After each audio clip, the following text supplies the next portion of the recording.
નમસ્કાર. હિન્દુઓનું નવ વર્ષ એટલે કે સંવત 2082 શરૂ થવા જઈ રહ્યું છે. આજે ધનતેરસ,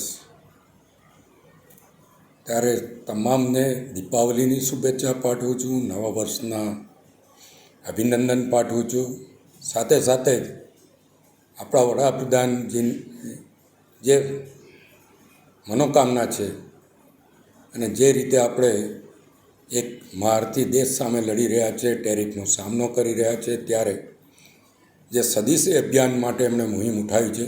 દિવાળીના દિવસોમાં આપણે વોકલ ફોર લોકલ એટલે કે સ્થાનિક કારીગરોને પ્રોત્સાહન આપીએ, સ્વદેશીની હિમાયત કરીએ, સ્વદેશી વસ્તુઓ લઈએ, સ્વદેશી વસ્તુઓ વાપરીએ અને વધુમાં વધુ સ્થાનિક વેપારીઓનો વેપાર ઉદ્યોગમાં મદદરૂપ થઈએ.